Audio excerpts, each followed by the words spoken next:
So cold. Did we catch the date? I can't remember. How cold is it? I opened my eyes in a daze. From outside the window, the sunlight splattered across the floor, but even that wasn't enough to remove the gloominess in the room. I guess it gets somewhat cold if you can't properly move, like if you remain still in a position, since your body can't work up any heat, any energy. I tried to stretch my body. The sunlight failed to dissipate the cold, and the freezing air made me shudder. Also, like, the apartment doesn't look, well, like, warmth isolated, basically. Day 3. I was getting used to the room's moldy smell, but the night was still too cold to sleep properly. My stomach burned from starvation. Not only did I feel worse physically, but mentally as well. I think it's gonna resolve itself soon, though. After letting me prove my identity through the call, she took the phone outside to prevent me from listening to the conversation.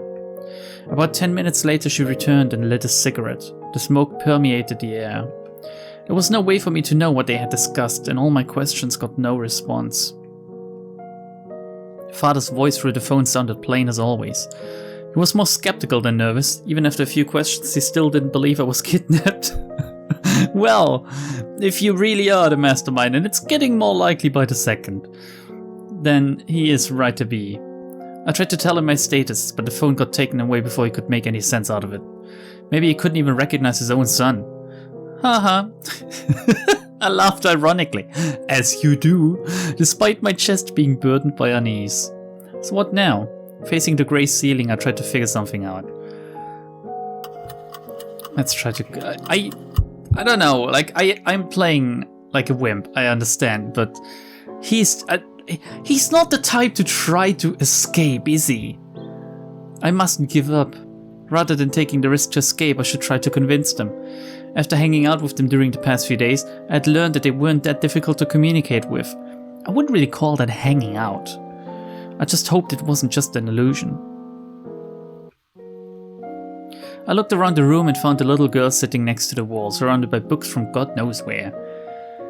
Dude, the concept of all the books, or getting books gifted, or borrowing books, is it really that foreign to you? Do you buy all of your books in mint condition? Limited edition? Like first prints or something for like hundreds of whatever the fuck your currency is? The big sis was gone. Based on the door sounds I heard, she probably left around early morning. What time is it? I asked her. She poked a hand out from behind the book. This question should be fine for her to answer, right? Isn't there a clock on the wall? Is it broken? 7? It looks to me like it's 5:45 rather, but okay, I take it. Maybe the clock is broken. I haven't noticed it moving actually. So early. So early, it's 7 in the morning. Oh, usually I still sleep and let my maid give me a good morning blowjob. What? I never expected time to pass this slowly, especially when I used to be able to sleep until noon and just skip breakfast. What kind of life was he living? I was so bored that I even felt bewildered by the situation. They say time connects with emotion. Time under happiness flies while time under pain lasts forever. There was this sci-fi novel that I read before. I couldn't recall most of the details, but one specific part left quite an impression. It was a nation with special punishment. They paralyzed criminals' bodies, but kept their consciousness intact. Then the criminals were left in the cell. All they could do was think through eternity without connection to the outside world. With life support they could still breathe, but only breathe. I finally understood what that intriguing concept would feel like after experiencing it myself. What a fucking drama queen. You do realize that you're not just breathing, you are still living. This is infinitely worse. Also a pretty based way to punish someone, I think. When you couldn't move your limbs, pain and hunger stood out like a sore thumb. All my attempts to break free failed, and the knot was still tight as ever. Who knew rope could be this durable? There was counterfeit butter and pudding in the market, yet the rope was still this sturdy. What?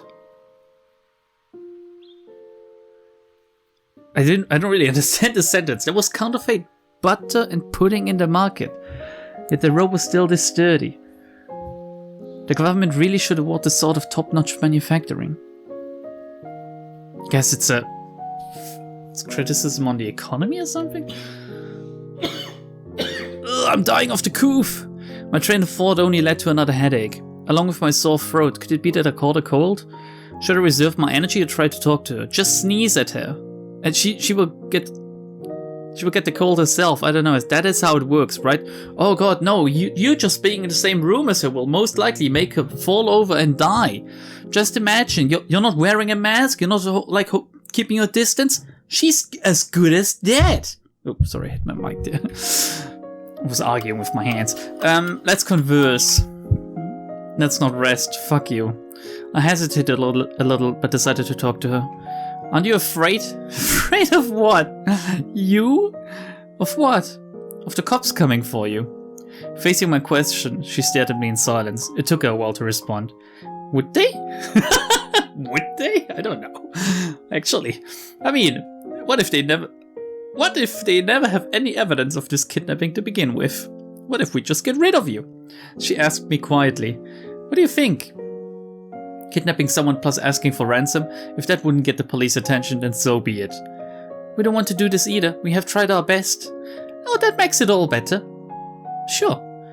They've done worse things to Big Sis. Oh, yeah, that is also another justification to do the same thing, albeit not as bad, apparently, to other people. You can do that. Yeah, sure, yeah. You have to, like, the free pass to just hurt others. Like what? She turned her head away and didn't answer. They have done worse things to her than a kidnapping. What even does this mean? The conversation seemed to depress her. It took quite a while before I heard her behind the books. I'm scared. But if Big Sis needs my help, I'll help. If you want to help her, you should let me go. I lost my chance to say this upon seeing her expression, pressing her lips to suppress her fear. Whatever, I shouldn't push too hard on the subject. Yes, the subject of escaping, it's really not that important. I convinced myself with an excuse, not fully certain why I decided to stop there. After that, she didn't speak, and only indulged herself in the book silently. I'm making a lot of fun of this game, I know, but I just can't take it seriously anymore since this is so outlandish. This is not how any normal human would act. It reminds me of this one a few months ago. There was this one visual novel, and it was a romantic one about love or relationship or something, I don't know. And the people that played it in the Steam forums, they raised a lot of criticism of the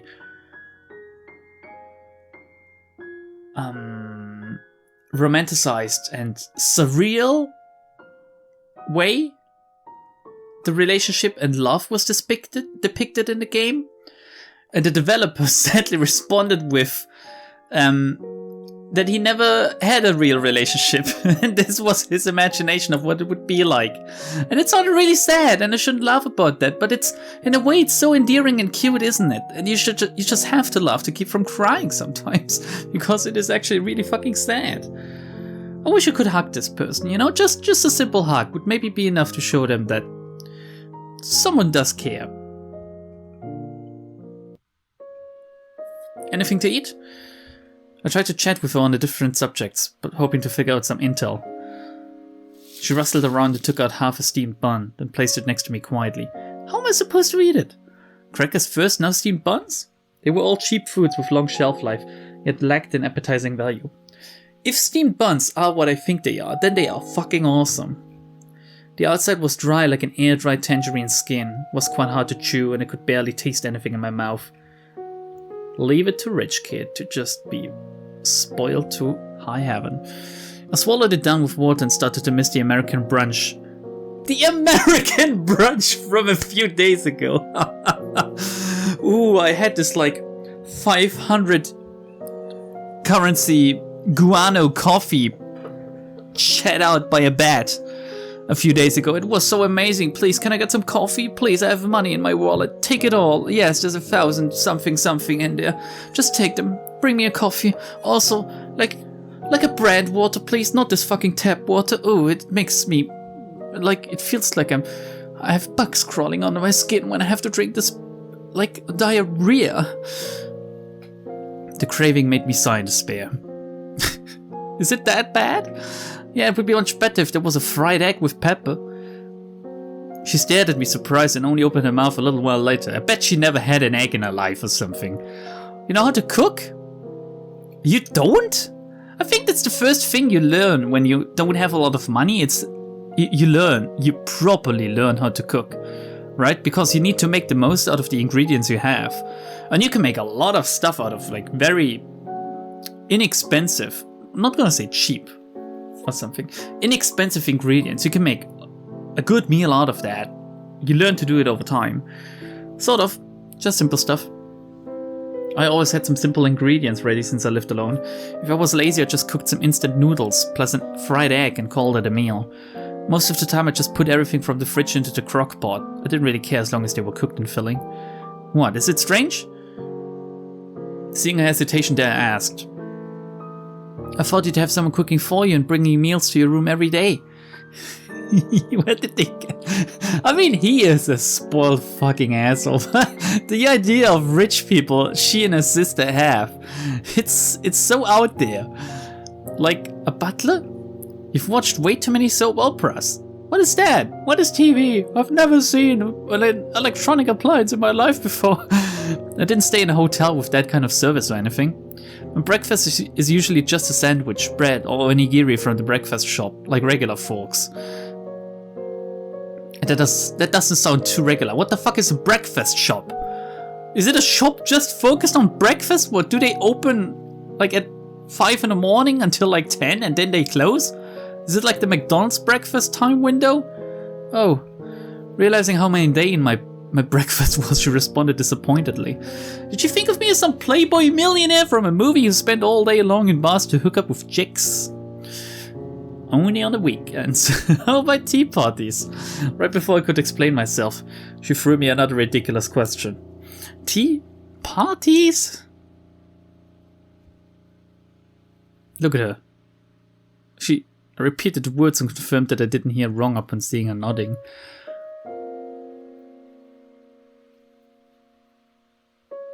Okay, so if my ears still function and I didn't misunderstand her, she was referring to a traditional British afternoon tea. Like those things with 3 layers, from bottom to top you had sandwiches, scones and cakes. You tasted them in that order too. Oh, I love scones. Fucking hell, I love scones. I went to the UK like a few years ago, several times, I think like 3 or 4 times in the span of like 2 years. I never went there before, but the first time I went, I fell in love with the country and the culture and like the people. I went to like the southwestern part mostly. I would love to visit like northern England in like sometime in the future. I don't know. Anyway, I went there with Secretary a few times, and she didn't really appreciate the scones, but whenever I could, I would get a scone. I even when we went back, I bought some like scones because Secretary, she's good with baking stuff and stuff, and she could tell what it was made of and stuff, and whether or not you could freeze it. So we bought a bunch of scones because she told me we could just freeze them up at home and they would remain good for like a year or something, or even longer if we treat them well. And every once in a while afterwards I just unfreezed some and had some and like reminisced about my time in the UK, which was wonderful, really. I do recommend southwestern England as a travel destination, definitely. The people there are incredibly nice to you, even as a tourist. And there's lots and lots of beautiful landscapes to see, and like the cities are nice. Like if you're like more of a touristy type that just visits like cathedrals and nice looking streets and stuff, it is well worth a week or 2, I would argue. Anyway, sorry for that tangent. Taste aside, that just sounded like a giant pain in the ass. Never tried it. I didn't even hear of it that often. In the magazine they said rich people invited friends over with lots of food and tea. Right, I know what tea party means. I think they both mean 2 different concepts. Like, she doesn't mean tea party like that, she just means regular parties. And the magazine called it a tea party because there are no real tea parties like that anymore, are there? So no tea party for you? No soup for you? Nope. Ignoring a curious look, I replied without hesitation.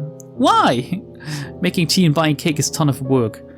Buying cake, not even making it yourself. And you have to clean up the mess after inviting people over. Too much trouble.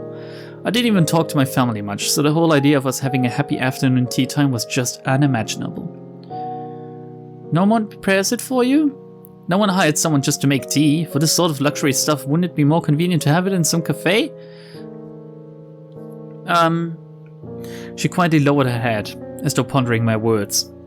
Do you, by chance, think my house is some fancy mansion with many servants and all I need to do is ring a bell? Ring-a-ling-a-ding? Oh dear, I was just kidding, but based on her reaction, I was right. I live by myself in a 300 square foot condo. I do my own laundry and cleaning, plus chasing the garbage truck to throw away the trash from time to time. How much is like 300 square foot? I mean, he's living by himself, which is already, like these days, that's a thing, right? That's a good thing if you are able to afford an apartment by yourself. No matter how small. But are you rich? My dad is, not me. It might make no difference for them, but I corrected her nonetheless. Also, being rich and being wasteful are two different things. One should do things by oneself if possible. Why? Fucking hell. Why what? The quiet girl started to talk and asked me question after question, with much curiosity. Unlike her big sis, there was no hatred or mockery in her eyes, just pure curiosity. If I had money, I would live in a big house and hire many people to cook and clean. Wow, you would not have a lot of money for a long time then. Is that so? For me, I just needed a place big enough to live. I didn't even have that many friends, so what was the point of all those fancy desires? Besides, the bigger the house, the harder to clean. Hiring someone to do it would be an extra expense. There was no point in troubling myself like that. I'm like that too. All I would need would be like a single room if I was living by myself. A single room, my computer, my bed, maybe like a bookshelf or two, a kitchen obviously, and a nice bathroom. That's the most important thing for me, like a nice shower and a nice toilet. I would like to say because I spend a lot of time in these, shitting myself and crying in the shower, but everything else, it's just like, I don't really need that. Like most of my hobbies I do electronically anyway, like on my computer, or I read books, or I sleep, or I daydream, or I think. So I don't really need a lot of stuff. I don't really need a lot of space. Like with a child, obviously that's a different matter altogether. You can never have enough space, Jesus Christ. So many toys. If they did everything for you, then what would you do? She stumbled slightly upon my question. Clear that had never crossed her mind before. Just rest? Rest forever? If you have everything done for you, you will become nothing but a useless waste of space. She tried to explain, but lowered her head like a wrecking ball. I don't know. Yeah, clearly you don't. Suddenly I understood the source of all these deep-rooted enmities. False imagination. For them, I enjoyed a comfortable life with no effort, while they got trapped in poverty despite their best efforts. Envy and depression accumulated and eventually turned into anger and hatred. False imagination came from all the rumors and media portrayal, picturing the richest people crashing into others while drunk. What, you mean like actual people in Hollywood and the American political parties? Or high after having crazy parties? What, you mean like those cheese pizza parties? Were they, let's just call it eat children? The whole adrenochrome business? What, you mean that's not real?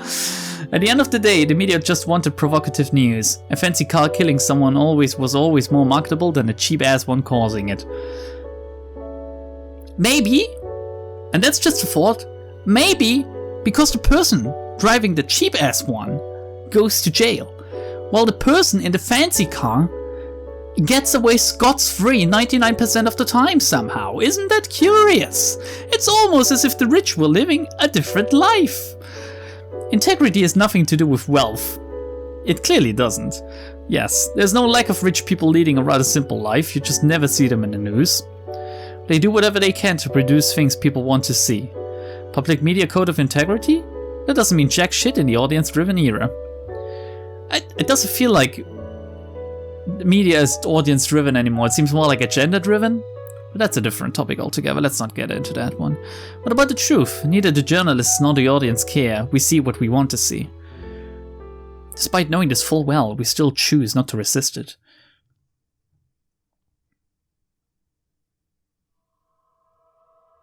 So what now? What? The rest function is so fucking ridiculously useless. Chat with the young girl. How long have you known your sister? Who are you? It's so cold. What do you picture me as? Where did your big sis go? We know this. We don't need to know this. We don't need to know this. This is... what does this even mean? Where did your sister go? Where did your big sis go? I don't know. Are you serious? I tried to start a conversation and still made no progress. Don't you care at all? Big sis told me to guard you and that she would be back soon. The girl calmly lowered her head as though living in her own world without one bit of anxiety or guilt as a criminal. Aren't you afraid? Oh, this line of inquiry again. Oh, aren't you afraid of police? Afraid of what? Oh, let's agitate her. What if she escapes by herself? What if she escapes by herself? Impossible. You sure? Big sis won't leave me. She's not like the others. Who are the others? I tried to manipulate their relationship, but it didn't work on her. Instead, she now disliked me even more. I really had no idea about their relationship. Her trust in Big Sis was just blind. Well, what now? Let's observe. Is this something we haven't looked at yet, really? Is there something we can only take a look at during the daytime, like the books?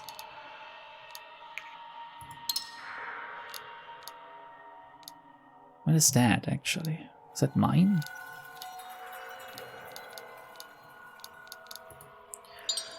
It's so cold. Without my coat, all I have is this thermal shirt, which is far from sufficient in this weather. I have to keep myself warm to even rest. I can't conserve my energy without sleep. Can you bring me a coat? I'm a little cold. She turned her gaze to the coat, but only shook her head unmoved. No. Why not? She's wearing a coat! I just want to keep warm. It would be troublesome for you if I got sick, right? She hesitated, but handed me a blanket on the bed after seeing I wasn't lying. Here you go. Thank you. Strangle her with the blanket. Please don't run away, okay? Hearing the almost pleading tone for a split second, I didn't know how to respond. Wasn't like I had a choice. What was she thinking about? Regardless, I could finally rest nicely. Oh, should I have done this? I got some stamina. Should I have done this a while ago? Did I solve my cold situation? I couldn't tell the time. At least I could rest nicely now. I guess if I had taken a look at the code while like the big sister was there, I wouldn't have gotten it. She was unexpectedly loyal to her big sis. She believed her sister would let me go once she got the money. So someone named Mr. Ken was involved. Perhaps he was the one really behind this. What's my father's name?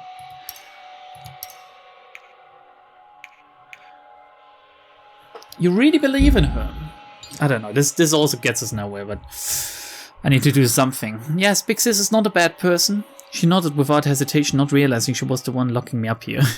If that didn't count as a bad person, then the standard was just way too loose. She wouldn't really harm you. She will let you go when she gets the money. Oh, really? Not the first time I heard it from her, but I still didn't know where that confidence came from.